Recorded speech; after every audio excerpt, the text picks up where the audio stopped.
the Northwest Territories and British Columbia. British Columbia sitting in a position that needing a win to qualify for a tiebreaker in their pool to advance to the playoff round. Territories team has had a difficult week, and they're currently sitting at 0-5, so they will be short of a playoff qualification. Game underway, throwing guards to begin. And BC calling their lead to go around in behind the guard and try and get one into the 4-foot area. The Territories team is from Hay River.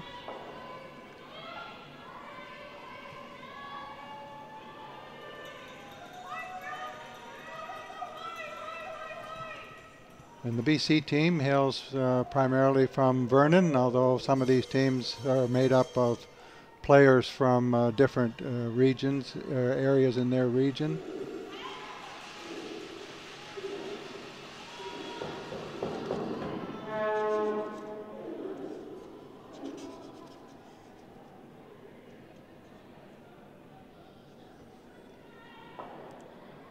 There's currently 8 games going on this evening, 5 here in the O'Neill Arena, and in the curling club building, which is adjacent to this arena, we have 3 sheets being played over there tonight. We'll keep you updated on standings and scores as we progress.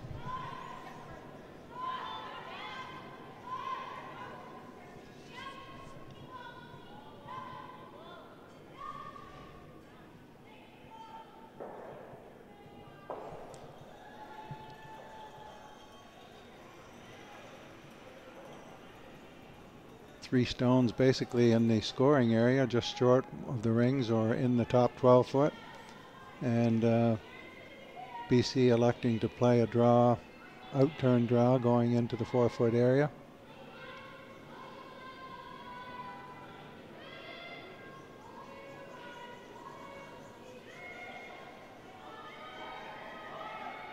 Lovely come around into the button. Top button, good shape.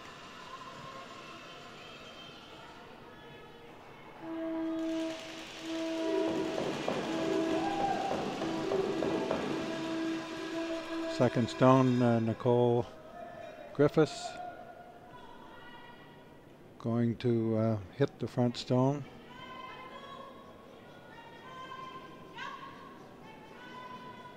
Try to open things up.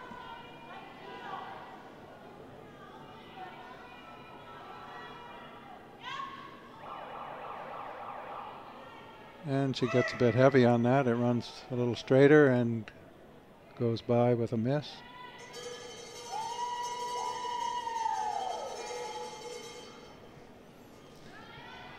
Now the BC second. Caitlin McGilvery. Caitlin's from Kelowna, and she actually skips her own team in that area, but has teamed up with this provincial team from Vernon to play second stone. Throws an in-turn come-around shot here, a draw. Looks like it's a little tight and going to over curl and stay on the front as a guard.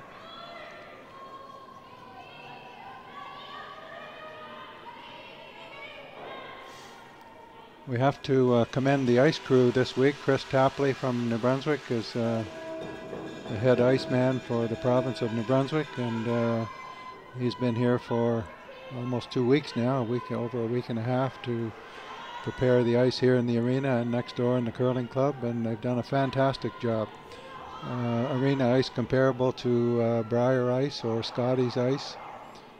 Timeline for draws running around 14 and a half seconds pretty well all week, and on good draw weight probably up to 5 feet of curl in places. So commendable job done by the ice staff here, and they've worked very, very long hours in preparing this for the young people's games.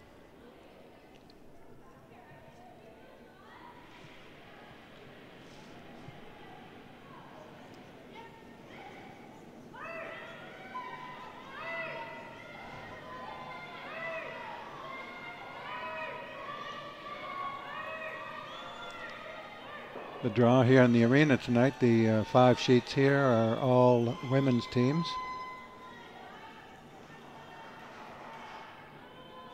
And we'll keep you updated on scores from the curling club as they become available online.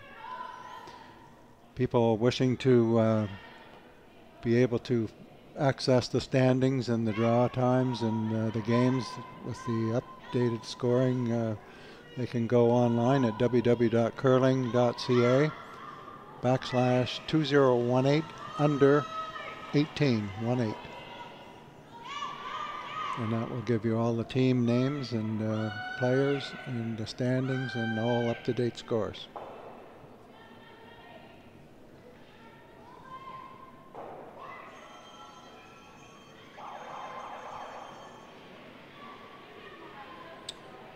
Fooled a little bit by the weight on that one, and it kept sliding along, and the ice is so quick that when throwing the draws they have to be very careful or they can slide through the rings.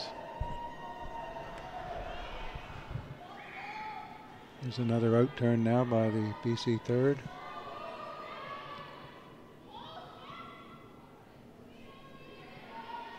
Kyla Bushi from Vernon.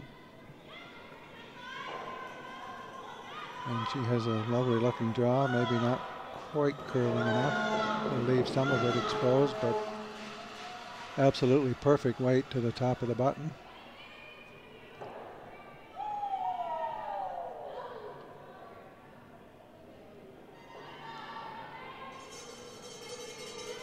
It's amazing how well these young teams have adjusted to the swing in the ice to be able to manage the 5-foot curl.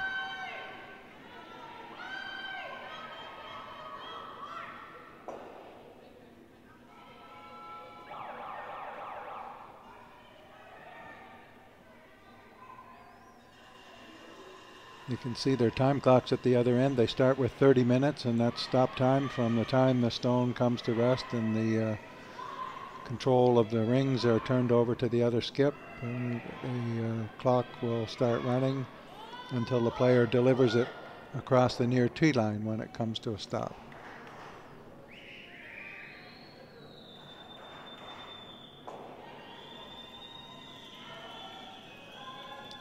BC with shot stone looking for another guard up. They're lying 2.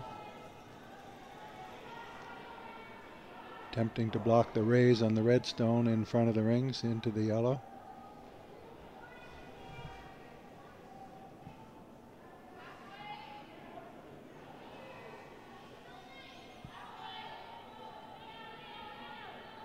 And I was just accessing the website, and I see the Territories team has actually won one game. They are 1-4. BC in their last game here now at 2-3, must win.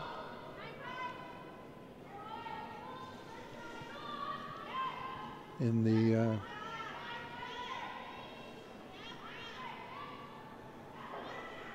pools, both teams are in Pool A, of course, and New Brunswick girls are leading that pool by a record with a record of 5-1, followed by Ontario at 4-1, Saskatchewan 4-2, and Prince Edward Island 3-3. So the 6-game teams are finished. BC's at 2-3 and must win to set up a tie with Prince Edward Island and a potential tiebreaker.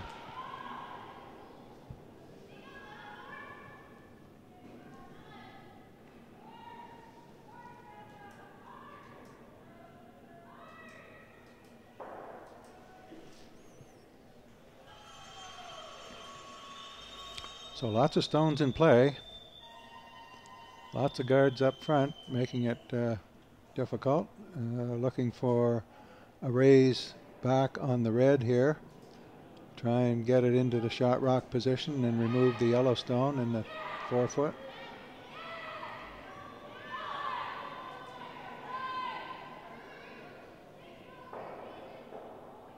Well, she didn't get the desired result and did hit one of the yellow stones, pushed it into the back 12-foot, but unable to tell from here who was actually second shot, but BC certainly shot stone.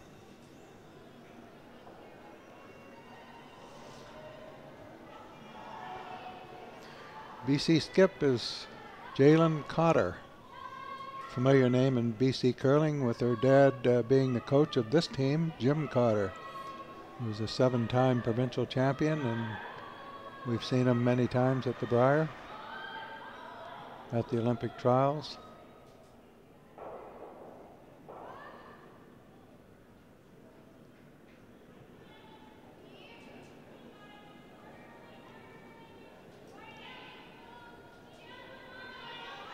Jalen playing a come around draw here with the intern. It's curling hard now, and she's just couldn't get enough ice to get around that stone lying in front. Had pretty decent weight there, but maybe not quite enough to get into the 4-foot, but at least it would have been in the scoring area for sure.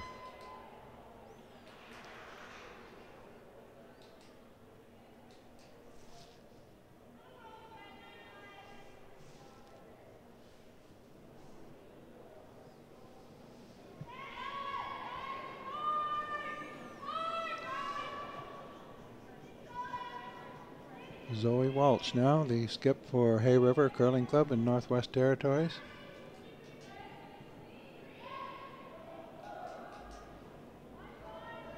She's playing takeout by the looks of it on the back stone.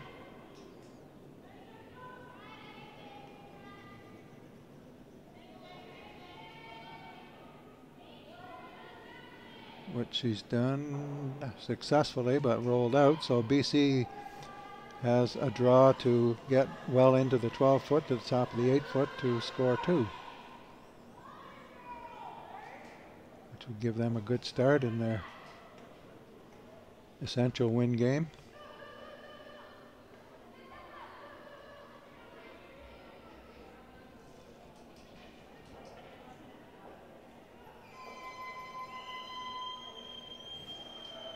You can see where the third is holding the brush off the rings altogether out to the outside due to the good swing in the ice.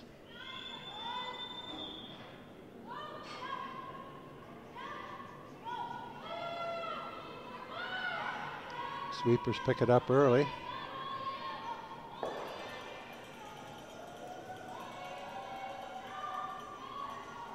Looking good as it gets to the hog line. I think she's got a good shot here.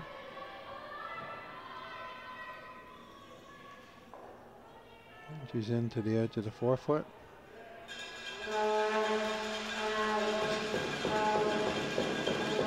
And a score of 2-0. BC leading Northwest Territories.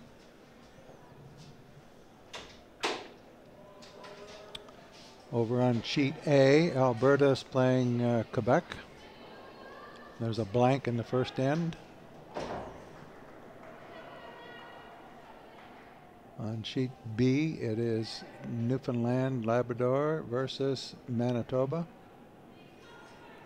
And score is 1-0 for Manitoba after 1.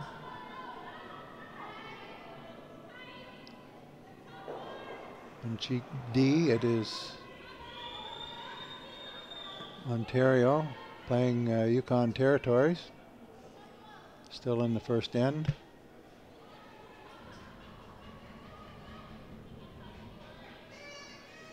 And on sheet E, we have the host team from New Brunswick, Moncton team.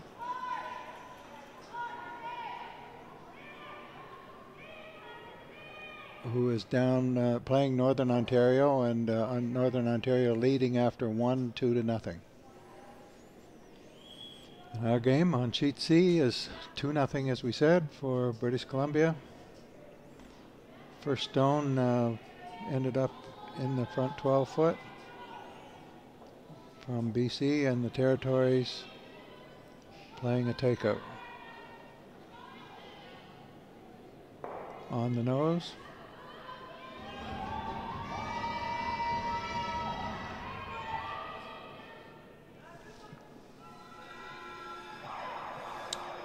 And we talked about Pool A. In Pool B, Alberta, Northern Ontario, and Quebec are all tied at 4-1, with Nova Scotia at 3-3.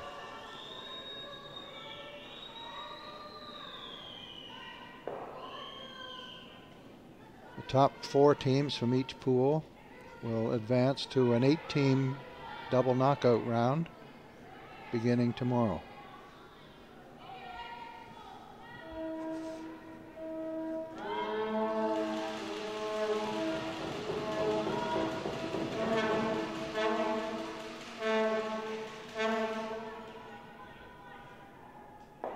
The Brunswick girls, of course, already qualifying in Pool A. They finished with a 5-1 record.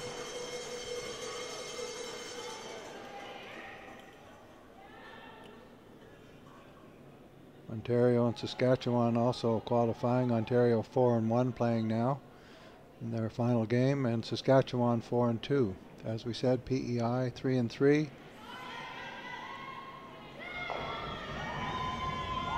And BC looking to tie that record and have a chance for an opportunity to get into the playoff round.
No scores recorded yet from the men's games over in the curling club. Manitoba playing Nova Scotia over there. They both have a 3-1 record. Quebec and New Brunswick boys playing. They are both 2-2. Saskatchewan and Ontario playing as well. Ontario 3-1. Saskatchewan 1-3.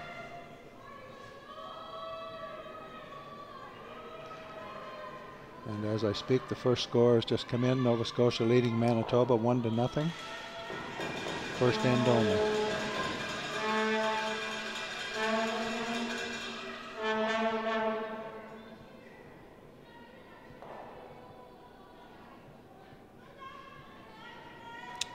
BC wrecking on a guard, looking to maybe come around that guard, but actually not a bad shot. Rolled into the center. Good permission for a promotion later on.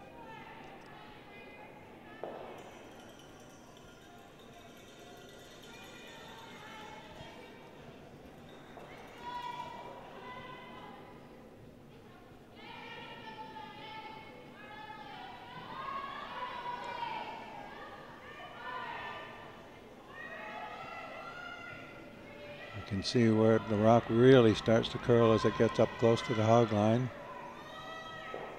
Actually over curling here a bit.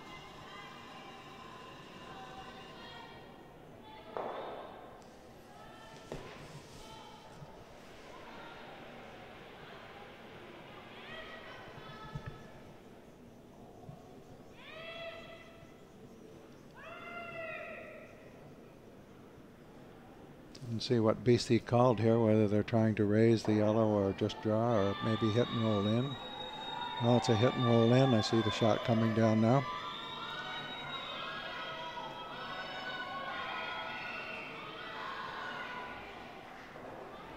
Takes it out, but rolls clear of the rings.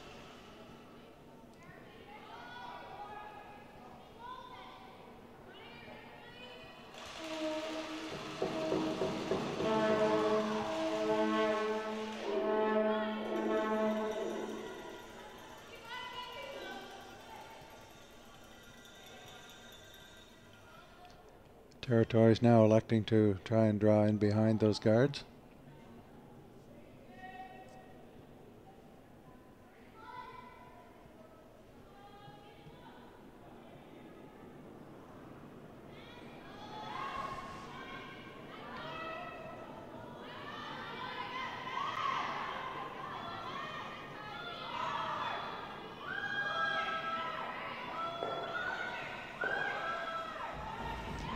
This event is a wonderful opportunity for the youth of our country under 18 years of age to play in a national championship and gain early experience before progressing on into the under 21 ranks, where they have the opportunity to play for a national, not only a national but a world championship.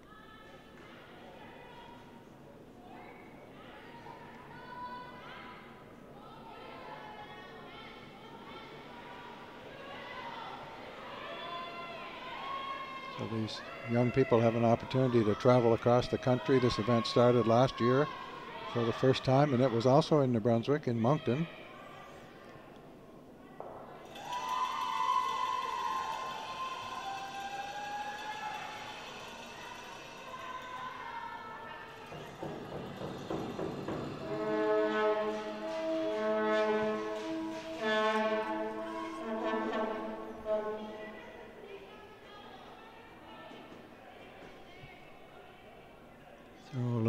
Or heavy here, slid by and didn't touch the shot stone on the button.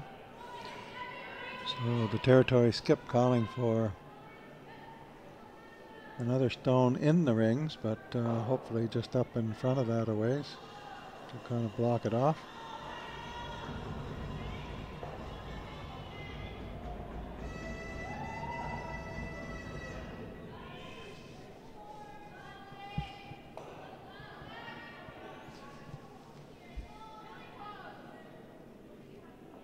Caleb Bushy, the third.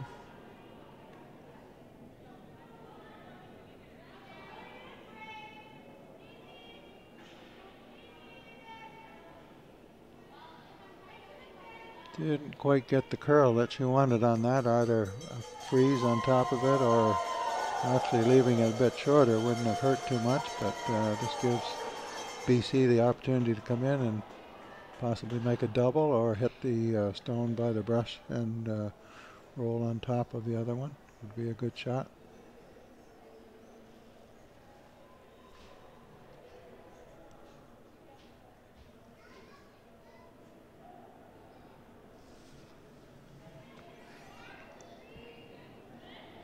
Update from the men's games. Quebec is leading 1-0 over New Brunswick after the first end, and Ontario leading Saskatchewan 1-0 after the first end.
Skip is looking this shot over, thinking she can maybe come between the two yellow stones out front and remove the shot in the forefoot. As BC got a nice little roll in there and maybe a little bit too far, she may be able to run through the gap between the two stones and make a good shot.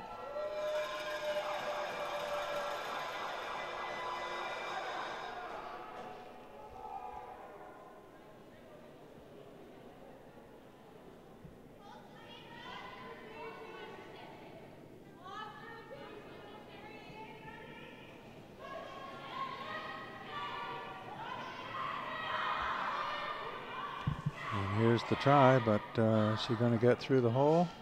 Oh, she made a beautiful shot. Rolled a little bit too far, but still an excellent shot to run through the hole and remove the BC stone.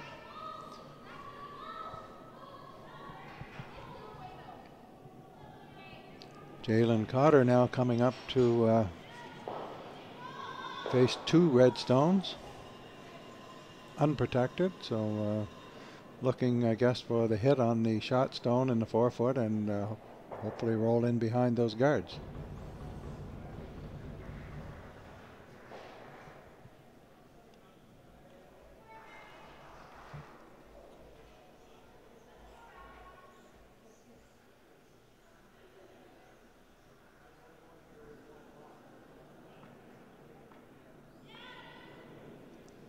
Here's the in-turn hit underway.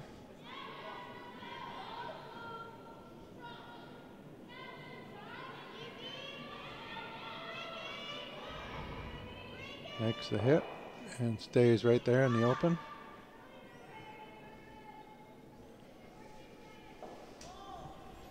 So last stone coming up for skip Zoe Walsh. Needs to hit and stick to tie the game after 2.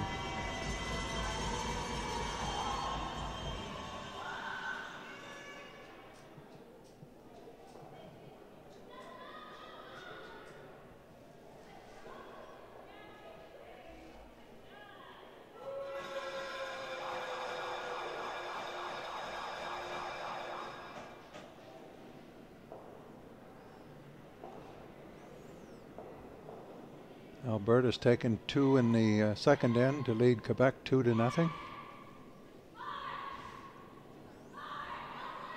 Here's the territory sweeping this one hard. It's curling. Makes the hit, but makes a jam. And BC steals a single point. To go up now 3-0 on the territories after 2 ends of play.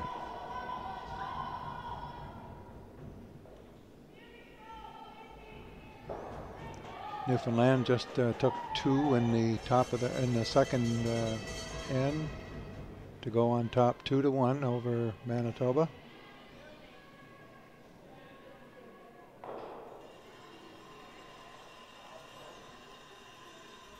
And the New Brunswick host team has taken 2, so they're tied up 2-2 with Northern Ontario.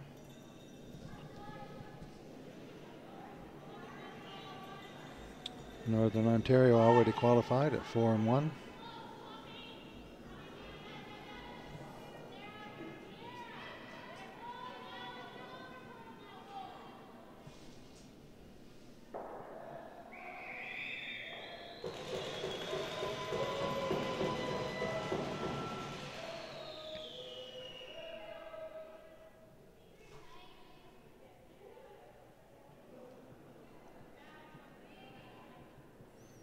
New Brunswick host team is at 2-3.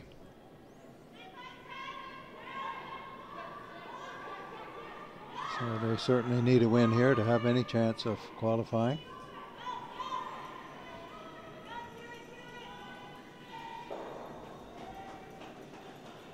So BC slides one into the back 4-foot with their first rock, and the territory is now coming down looking for a corner guard. Something to hide behind a little later.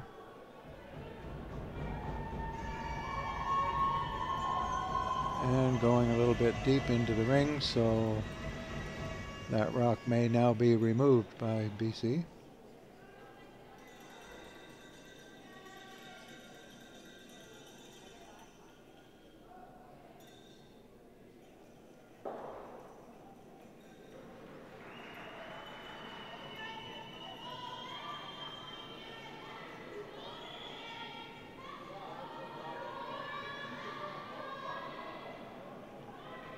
Which they've done successfully.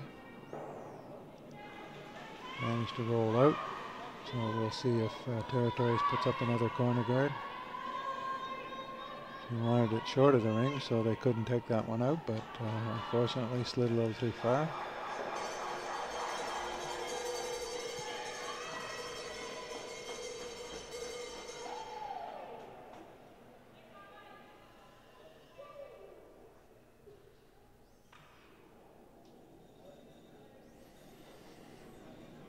This has turned out to be a wonderful venue and a great town, with the Algonquin Hotel just within a very short walk, 5-minute walk from the arena facility. Everything's worked out perfectly so far. Even the weather's cooperated, although a little cold, chilly with wind some days, but nice sunshine and no complaints. The ice has been great. The stones look good. The curling's been excellent.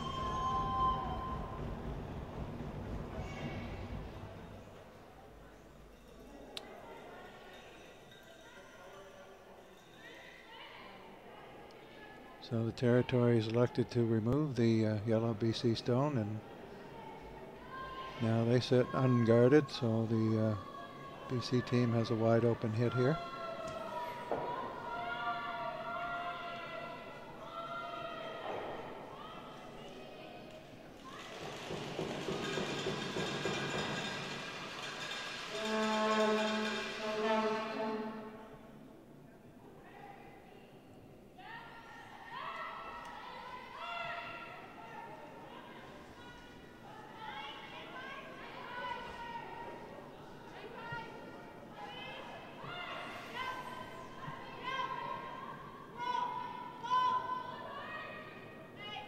So with that miss, now the Territories has a chance to maybe get another stone into the rings. To lie 2. Looking to split the house.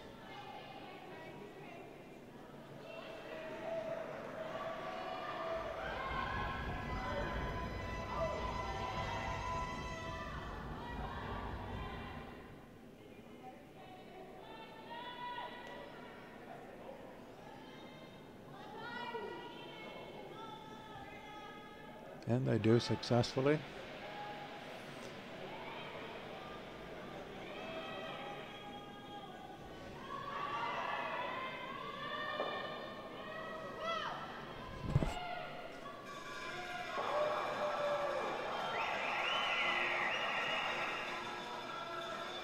Nice group of fans on hand again this evening, and lots of cheering going on.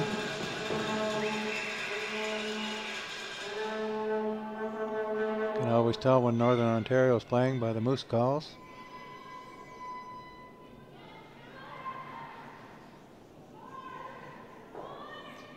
Oh, BC makes a beautiful double, crossover double. Lovely shot.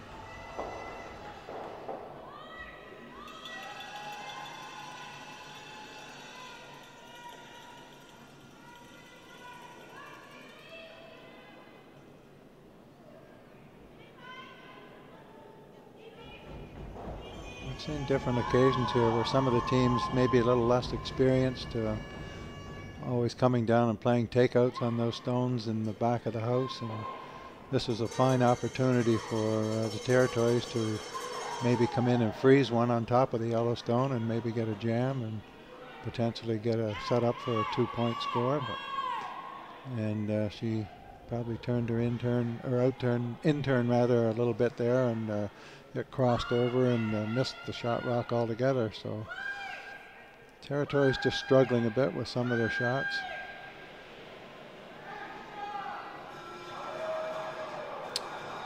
So here's BC coming in again, playing the stone in the top 12 foot to set up a guard situation on top of the shot stone. Sliding quite a long ways. It looks like it's going well into the rings. As it does, slides back deep. Now here's an opportunity for the Territories to freeze down to that. She's got lots of backing there, and would give her some nice protection on her stone, but it looks like she's electing to hit again.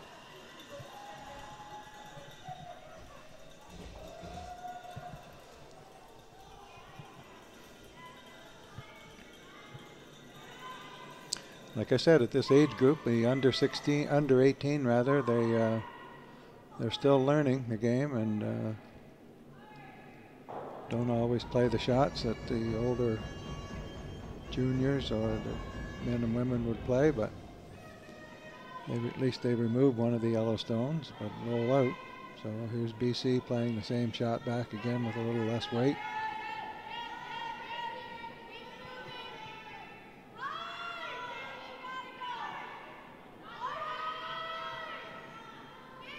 Alberta, Quebec blanked the third end of their game, so Alberta still leading Quebec 2-0. Newfoundland leading 2-1 over Manitoba.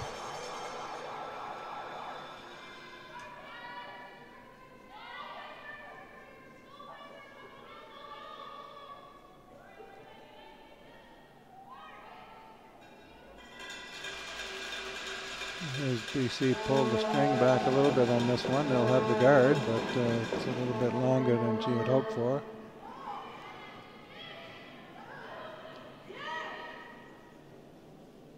And again, I thought they'd be drawing to this one, but I think she's playing a tap back or a hit on it.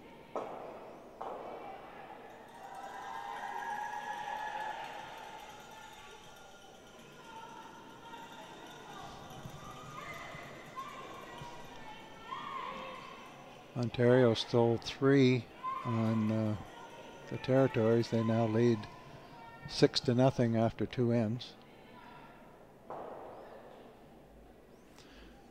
Well, the Territories made the hit and made a nice roll. They were in behind, but again, it's behind the tee line, and you see BC, rather than electing to try and run one at it, is playing down on top of it. So if she gets the freeze, she'll be in a good position there.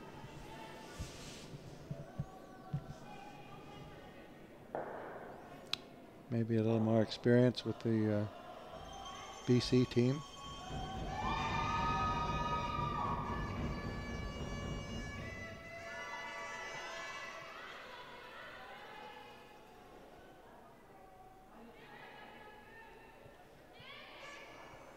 New Brunswick was given the opportunity to have another second team involved in play here because none of it was not able to send a women's team, so New Brunswick girls got a second chance with a second team who's held their own so far and still looking potentially for an opportunity to get into a playoff.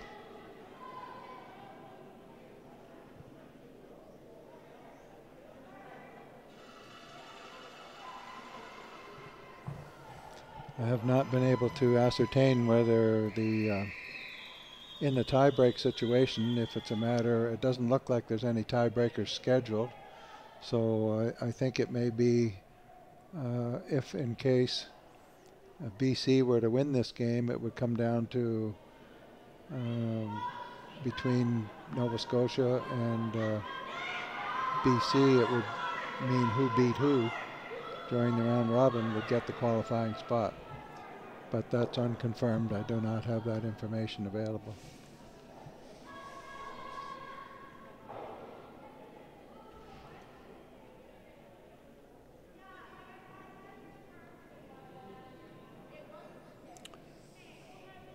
So here's the intern trying to freeze down, come in on top.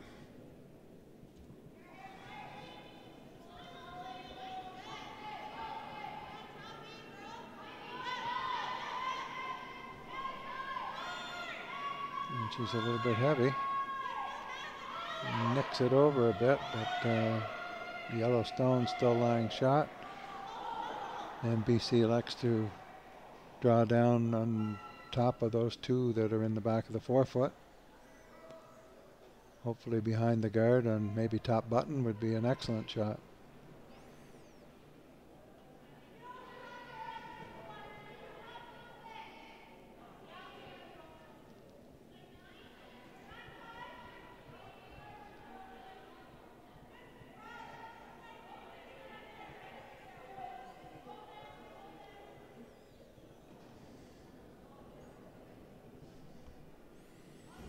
So here's the in-turn draw attempt. Yukon still has one stone to come. They have the hammer.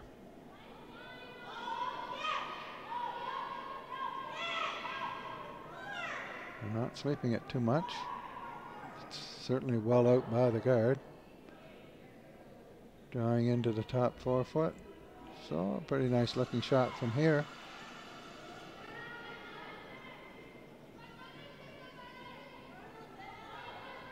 Looks like the Territories may end up playing the out-turn here. If they come to the back one, they could be shot. Very carefully looking everything over and selecting, yeah, they're going with the out-turn.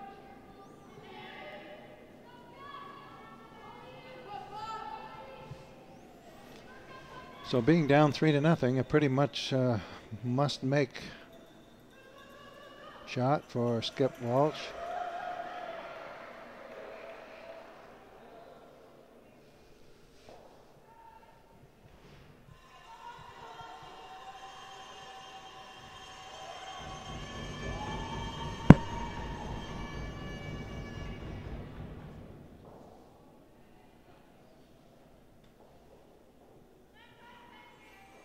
You can see where the brush is, just to the outside edge of the 12 foot. So a good 5 foot swing here.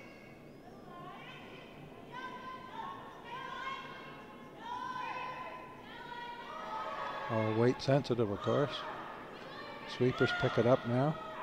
Let it go, pick it up again. Weight looks close, maybe a little bit light. I think they should have been on it a little earlier. They let that curl and it died. It looks like potentially 2 more for BC. We'll have to wait to see what the official score says.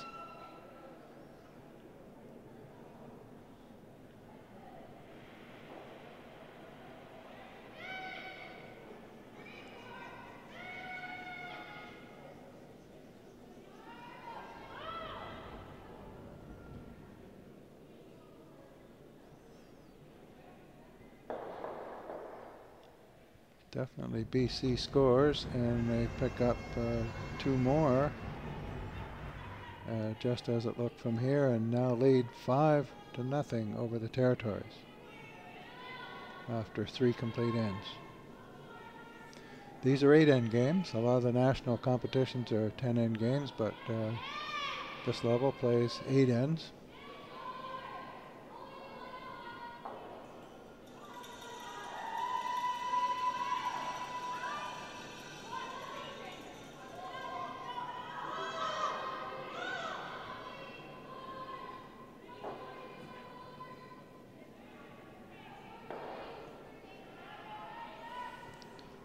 As I said earlier, we appreciate Bell Alliance support in bringing these games to you from every draw.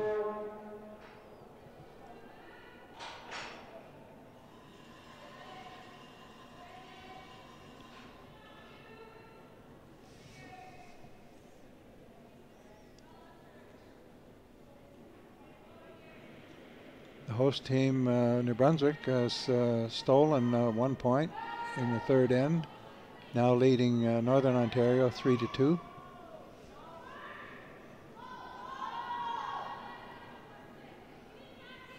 As we said earlier, Ontario's leading Yukon 6-0 after 3.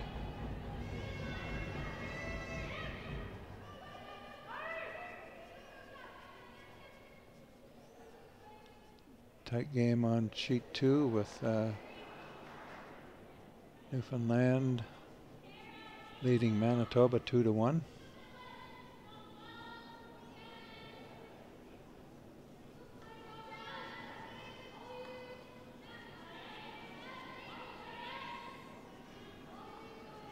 So BC played their first stone in the top of the rings in the 12 foot, and Territories came back and put their corner guard up, but BC now plays a draw around the stone in front of the house into the 4 foot. And now Territories going back to the hitting game again, and they're going to try and play the double takeout here. Maybe roll over behind their corner guard.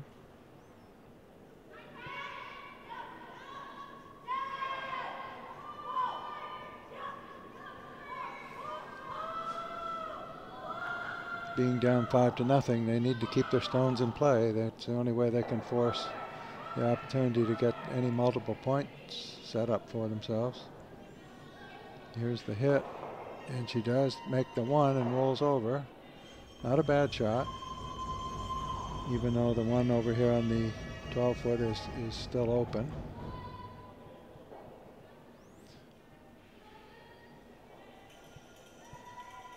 Looks like they touched one of the stones here, one of the sweepers. And the stationary stone, if it's moved, can be put back to the satisfaction of the offended team.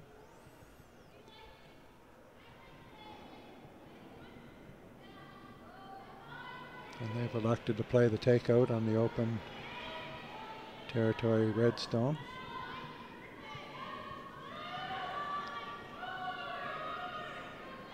You can see the skip tapping her shoulder, indicating the type of weight she expected the player to throw. Probably just her normal weight rather than a peel weight. And she makes a hit and sticks to lie 2.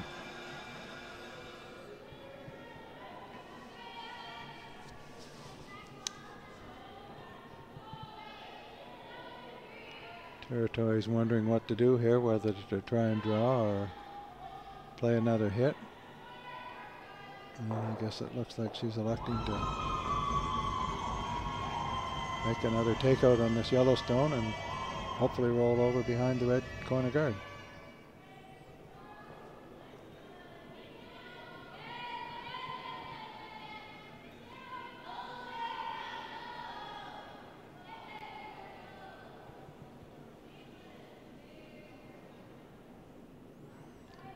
And she flashed the takeout. It goes by and doesn't touch anything, so opportunity lost for Territories. BC now elects to try and run the corner guard, peel it out of there. So there'll be no protection for the Territories to hide behind. Makes the hit, but actually rolls to the center line and takes out her own stone. Still lying 1. I'm really surprised at this. The Territories playing the takeout game on the guard. She needs that guard. She could go behind it. Like we said, she has to get some stones in play, so it's a learning process. I'm sure her coach will have the opportunity to talk to her at the 4th end break.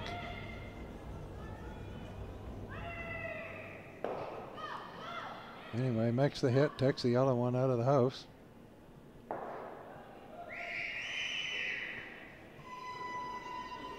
Now BC playing the draw in behind.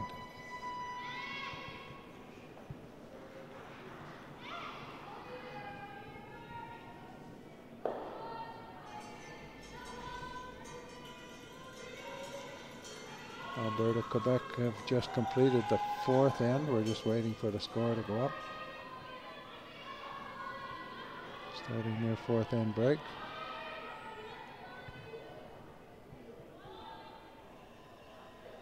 And it looks like won by Quebec, so I believe that makes it 2-1.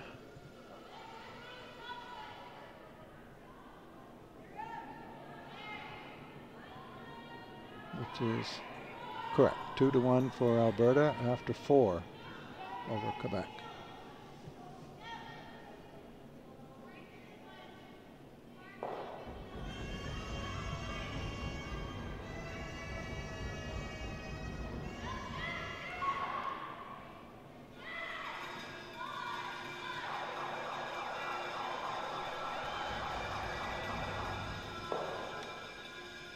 Territories removes the guard stone out front and rolls over for maybe a corner guard later on. But BC lying shot in the 4-foot, calling for a stone, just biting the front 12-foot as a guard. But wants a tight guard, of course. So you can see the experience of these two skips. There's a fair difference between the two of them at this stage in their careers. As I said, BC probably having more opportunity to play on the more competitive game side.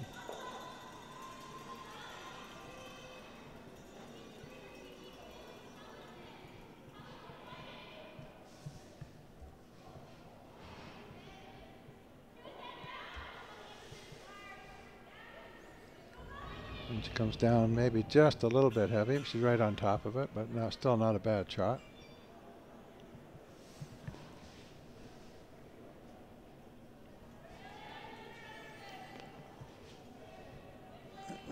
Of course, the Territory's in the hitting mode, but even at this stage, she might do better if she could just tap those back, or at least move one to the back of the rings and freeze on the top front one, and hopefully promote something with that a little bit later in the next stone or two.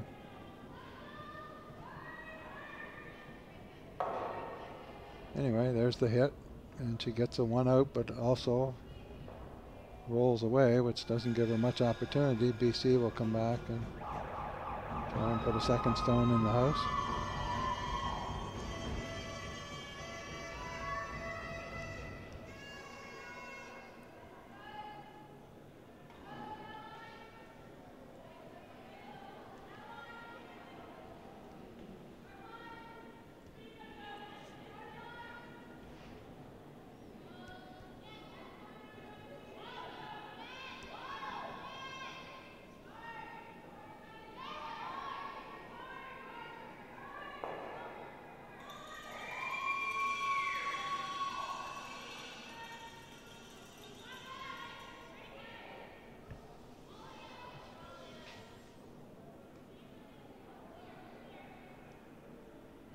Here comes the draw shot. Lots of weight. It's certainly going to be in the house.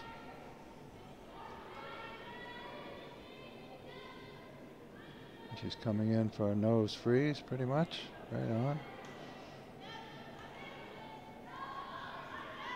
Well, keeping the pressure on. Not giving Territories much chance to pick up any more than 1 point, and then we'll have difficulty doing that.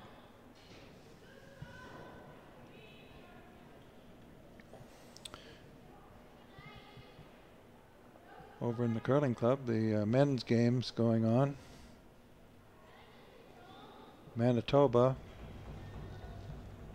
and Nova Scotia, with Nova Scotia leading 3-2 after 3 ends.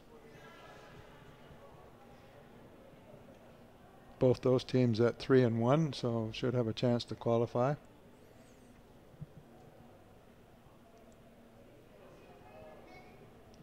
Saskatchewan is up 2-1 over Ontario. Ontario 3-1, Saskatchewan 1-3.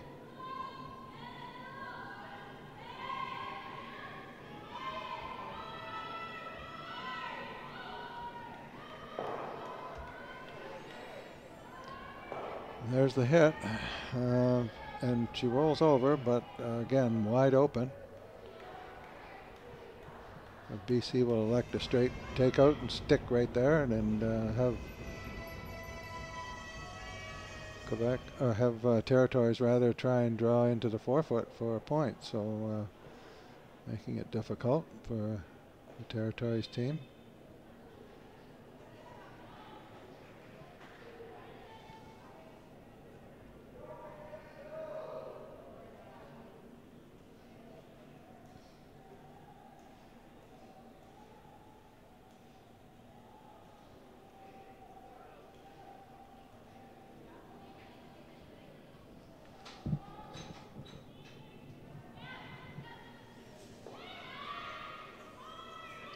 The takeout underway. Sweeping to hold the line and try and keep it in the rings. She hits, but actually rolls out, so we'll see if the Territories elect to play the hit and looking for a blank.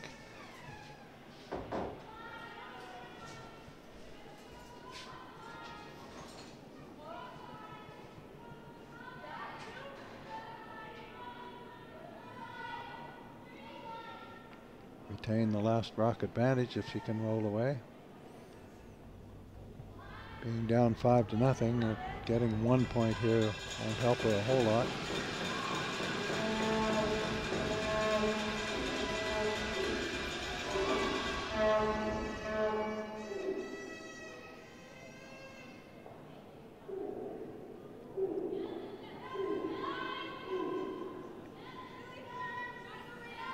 And here's her throw underway.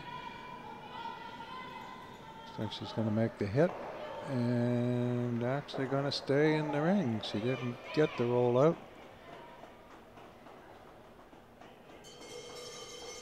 So after 4 complete ends of play in the 8-end game, BC leads the Territories 5-1 as they go now to their 4th end break.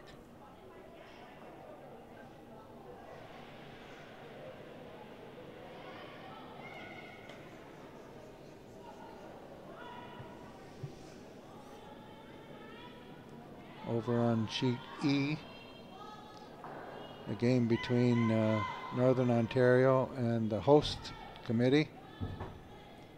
Northern Ontario has picked up a point in the 4th end, so their game is now all tied up at 3 apiece.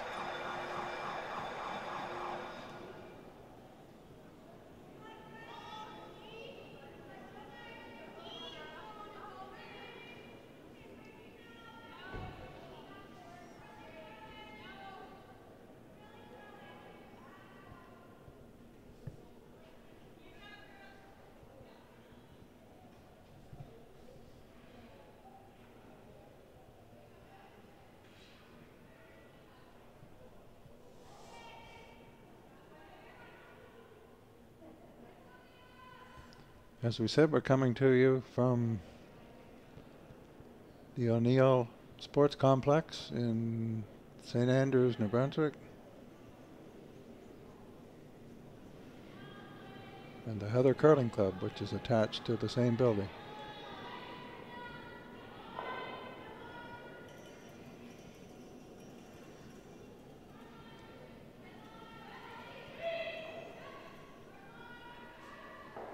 And we'll take a short break now as we await the cleaning of the ice for the resumption of play in the 5th end.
So we're back live now from the W.O. O'Neill Arena Complex here in St. Andrews, New Brunswick, with the second half of the game in the Under-18 Canadian National Championship for men and women. And our feature game this evening is from Sheet C in the arena. And we have the women's teams of British Columbia, Northwest Territories, with BC leading 5-1 after 4 ends of play. And as we said earlier, BC needing a win to potentially qualify for a playoff spot in their pool. 2 pools, A and B, for both the men and the women's events, and the top 4 teams from each pool will qualify. And then they'll proceed starting tomorrow into an 8-team double knockout round.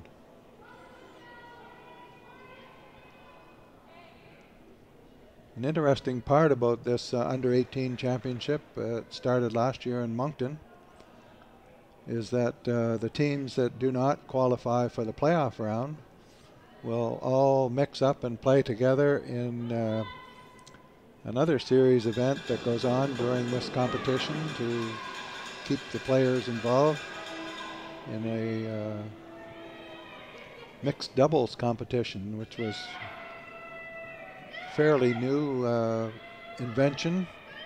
It was put together back in around 2002 for the Continental Cup, which is played between Canada, US, and the rest of the world, that we've seen on TV every year in January.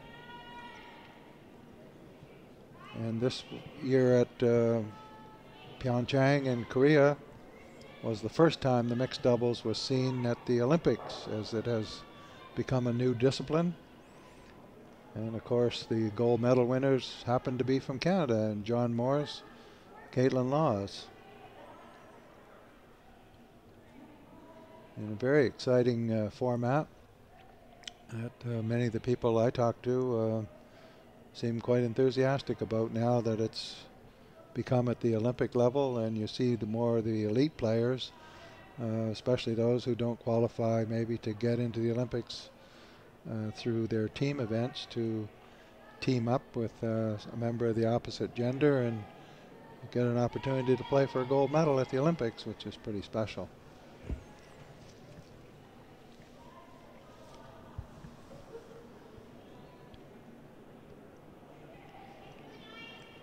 Territory still sticking with their takeout game and missing some takeouts, so BC with 2 stones already in play, and now an opportunity to take off the center guard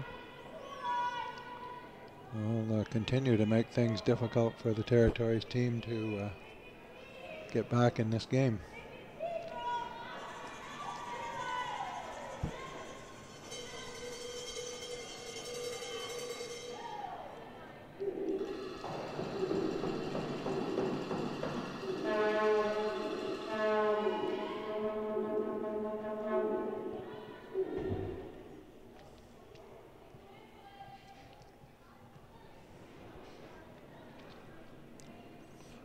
I'd like to also thank our camera operator who's out there tonight in the cold, stays out there for all these games, dressed warmly.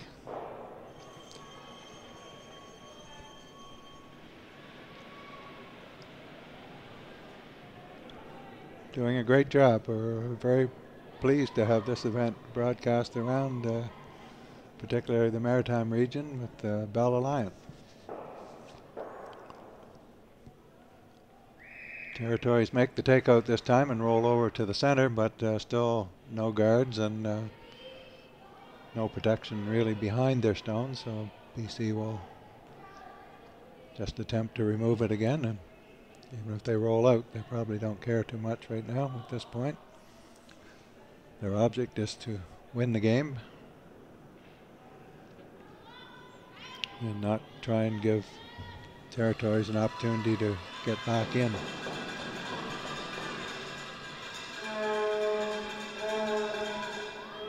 The hit is made, and BC now lies 2.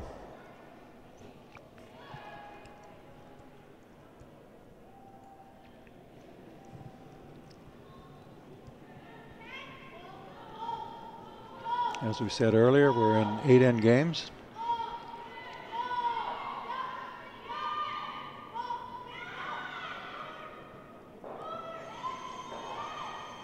They've had a few extra end games also this week.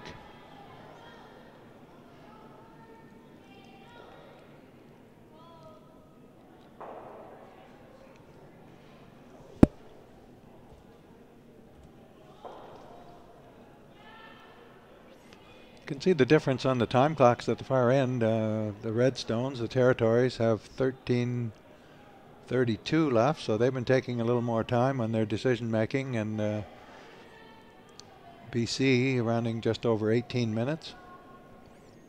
That's thinking time, and you'll see the clock stop like now as the stone crossed the tee line in the near house and the delivery end.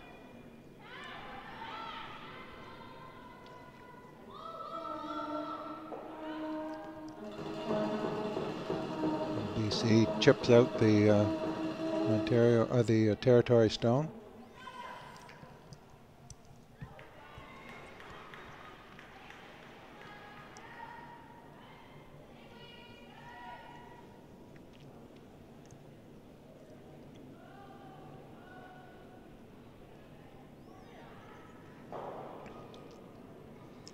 We'd like to also give our accolades to a large volunteer staff. I believe I heard the number over 160 volunteers that are involved in putting on this event. It takes a lot of work. From the ice guys who started over a week ago from last Sunday, I believe, to prepare the ice, get everything ready.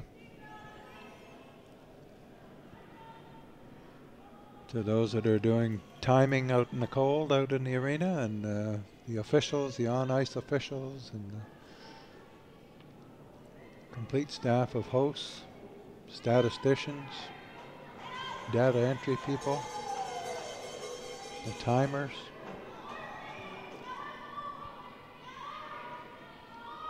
All very enthusiastic about the game of curling and about putting on a good show for St. Andrews for these young teams from around the country.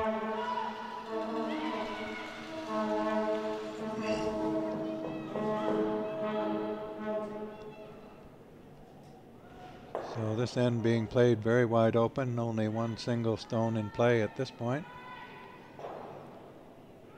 As we get down to the skip rocks.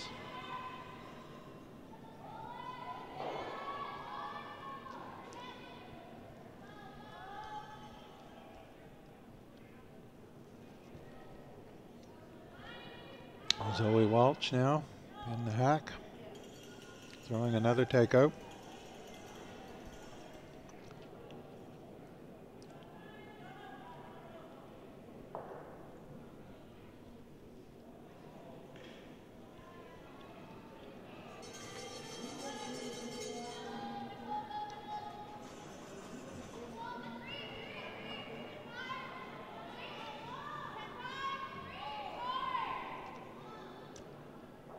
Makes the hit, rolls away.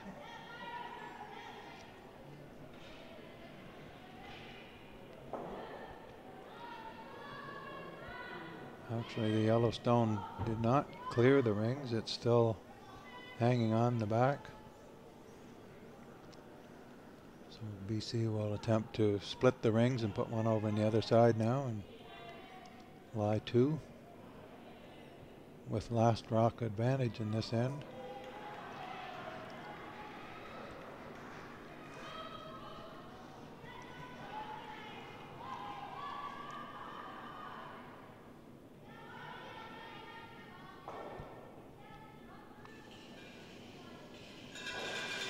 We talked about the time clocks earlier, and should a team run out of time, if they're behind, they automatically lose the game when the time is up. And if the other team happens to be a couple of stones behind and they still have stones to play, they can play them into the rings and get the points to win the game too. So not a good thing to run out of time. It's something they must learn to manage, as all teams do. On many occasions at major events, we see players running to get to the hack to deliver a stone with only a few seconds barely left on their clocks.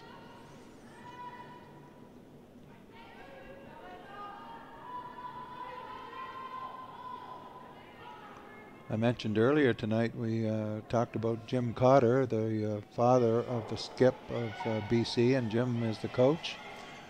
As I said, 7-time provincial champion, Brier winner, Brier player. And we have another celebrity player in the house that kind of got overlooked maybe a little bit. I don't think a lot of people maybe know him, but his son is playing on the Ontario team, and he's coaching the Ontario boys team. His name is Colin Mitchell, and he was a silver medalist at the Nagano Olympics in 1998 for Canada, playing front end for Mike Harris.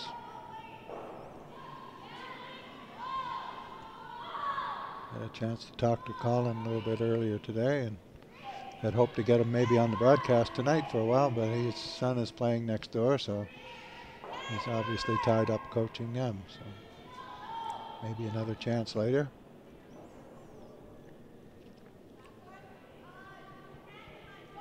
So the Territories take out the BC stone over on the side, and BC will now make the play for 2. This being last rock for skip Jalen Cotter from the Vernon Curling Club in British Columbia.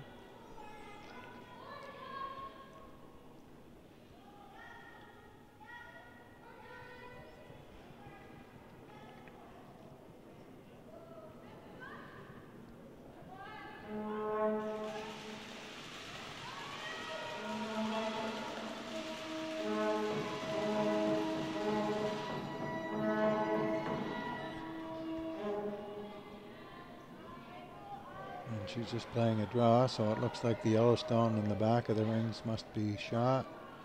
So it looks like a potential draw for 2 here. Has excellent draw weight.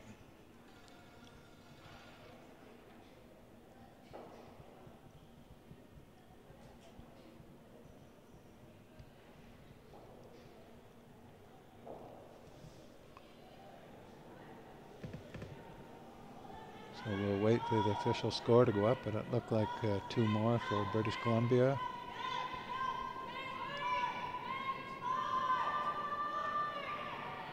And that's exactly what it is. So BC now leads the Territories by a score of 7-1 after 5 ends of play.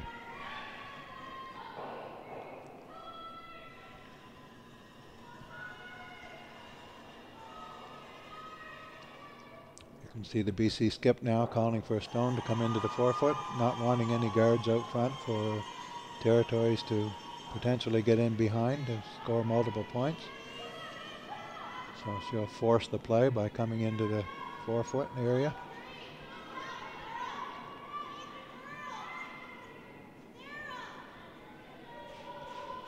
Looks like it's good weight, they're not sweeping.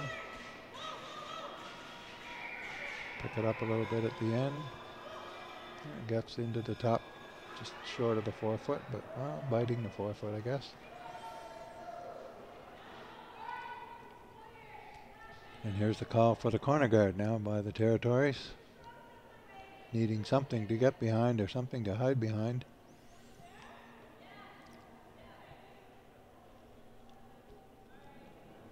Down 7-1. Hopes are fading for a victory here.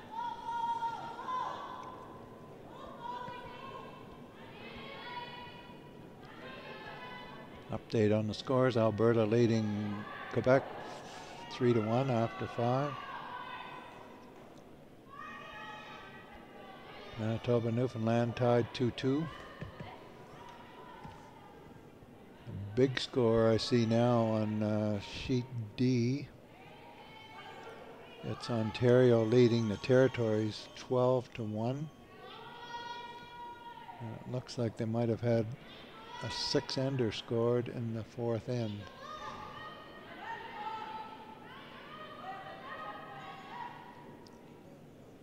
Very big end for Ontario.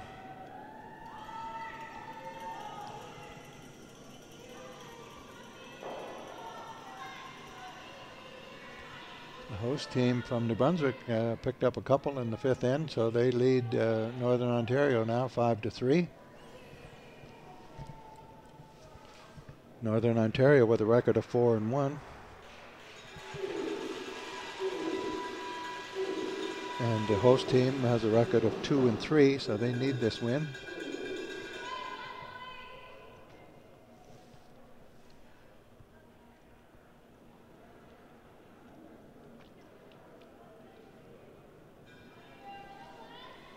And our feature game again, 7-1 for BC over Northwest Territories.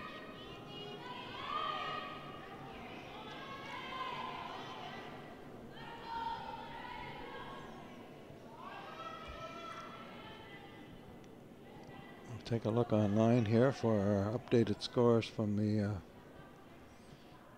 draw at the curling club over here. At the moment, Manitoba and Nova Scotia both at 3-1, and Manitoba leads after 4 ends, leads Nova Scotia 5-3 after scoring a big 3 points in the 4th end. Quebec and New Brunswick, boys, both 2-2. And New Brunswick has stolen the 3rd and 4th end to lead Quebec by a score of 3-1. And in the other game over there, it's all tied up at 2 apiece between Saskatchewan at record of 1-3 and Ontario 3-1. As we said, 8-end games, so still a ways to go there.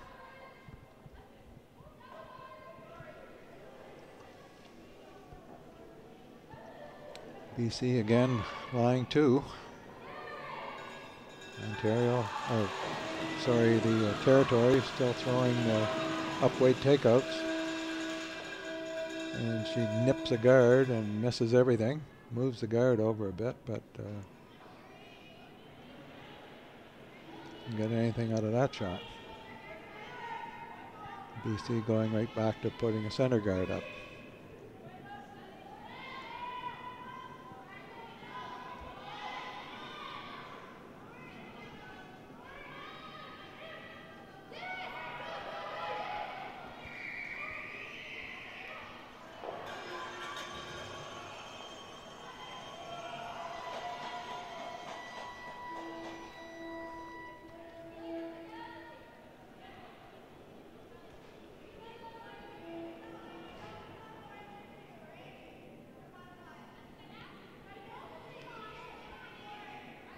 And they put it in an excellent position. Actually, she really didn't need a long guard. She puts it in the top of the rings, but it guards up and keeps everything nice and tight, so it just keeps the Territories team flailing away. They keep hitting everything they can.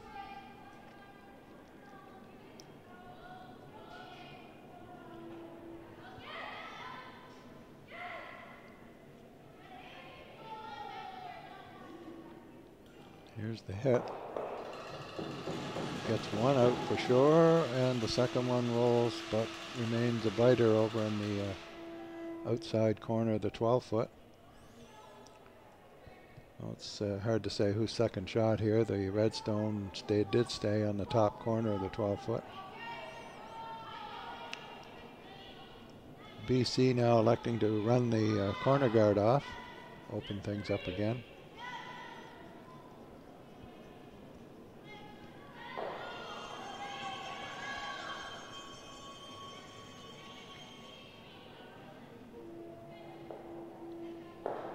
There it goes.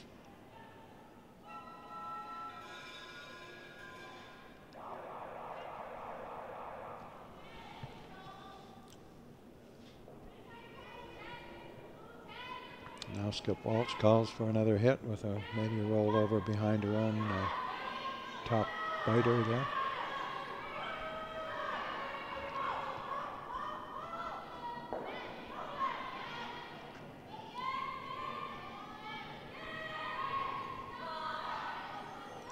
As we mentioned earlier, you can go online and check all of the draw games, the scoring, and everything is there for you to have a look at.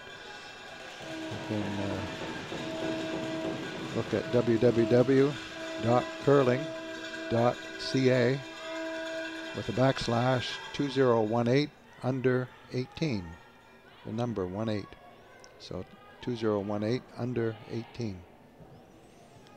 And all of the results are there, and the playoff schedules are there.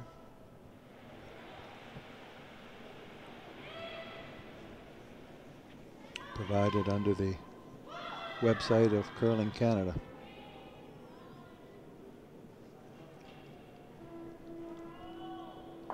Speaking of Curling Canada, they have our on-site event manager, a national coach, leader, team leader, whatever, for Curling Canada, Helen Radford, who's done a fine job for the past 2 years working on this event.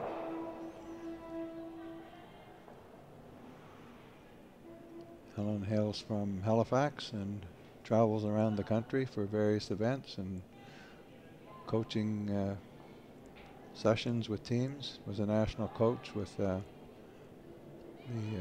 junior teams at the World Junior Championships in Scotland recently.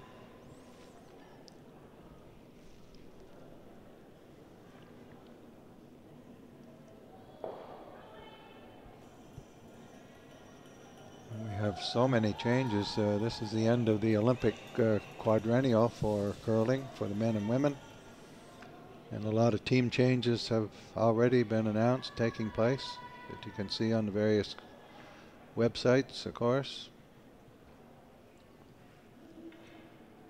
Some prominent names. Mark Kennedy, who curled third for Kevin Cooey, is taking at least a year off. As is John Morris, a new father, the young daughter now.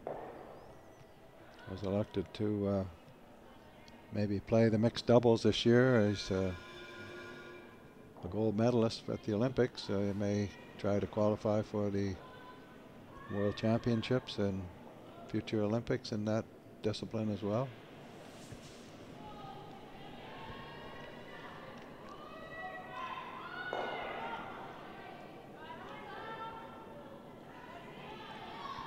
John Morris now with a gold medal and a silver medal, 2 gold medals rather, one from the mixed doubles event at the Olympics and one from being third on the Kevin Martin team back in 2010 in Vancouver when they won the Olympics.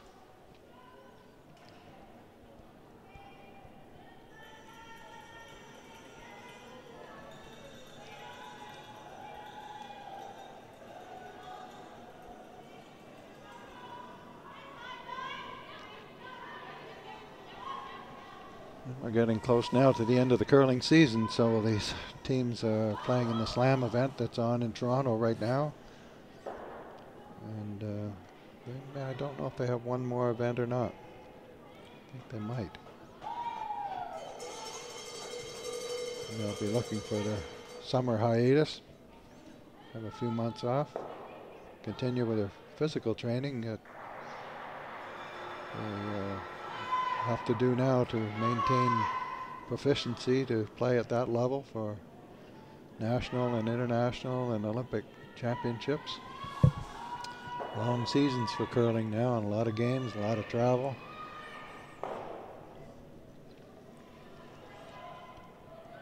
And here's the territories. Makes a takeout to lie 2 with 2 stones to come. So they may have an opportunity to pick up a couple of points here. BC looking at the opportunity to make a double takeout.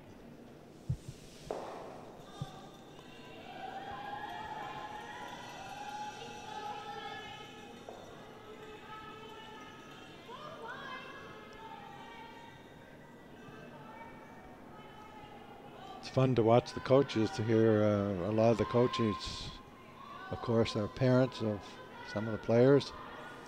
Jim Cotter, in this case, pacing a bit.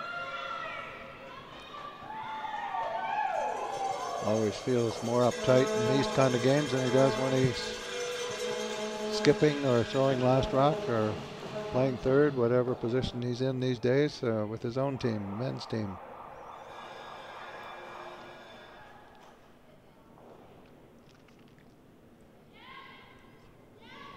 And here's his daughter's throw, looking for a double. At least make a hit and stay, which she does, but rolls out. So that leaves Skip Waltz with a draw to the rings anywhere to score 2 points in this end.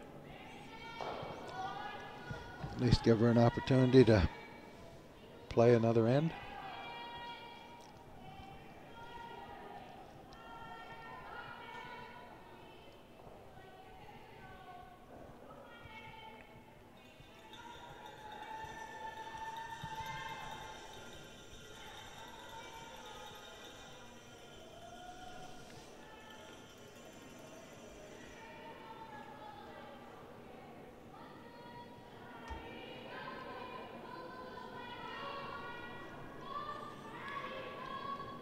Playing the out-turn draw. Just has to get the stone anywhere in the rings.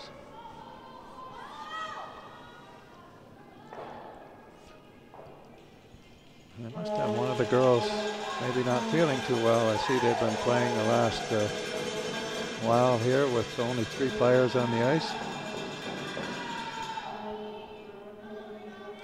And she comes out a bit heavy and slides through the back, so only manages to pick up the 1 point. Always difficult when you lose one of your sweepers. You tend to throw the weight a little bit more to make sure you're going to get it there to the house. And anyway, she added just a little too much and slid through, and it looks like, talking to the official, no, they are going to shake hands, so that's going to be the end of that game. So BC, with an opportunity to qualify for playoffs, picks up the 7-2 victory over the Northwest Territories in our feature game this evening.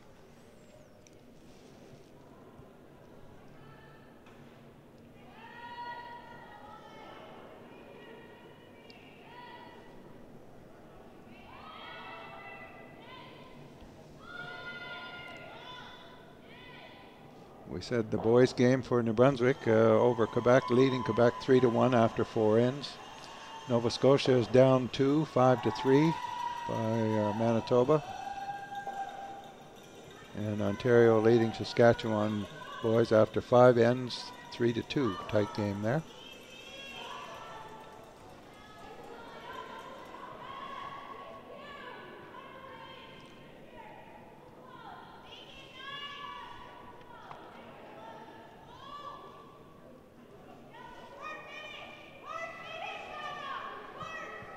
And it looks like our feature game is finished, as we said. The score 7-2 for BC. So we'll be wrapping it up for this evening from the W.C. O'Neill Sports Complex here in St. Andrews, New Brunswick, from the Under 18 Canadian Men's and Women's Junior Championship. We'll say good evening.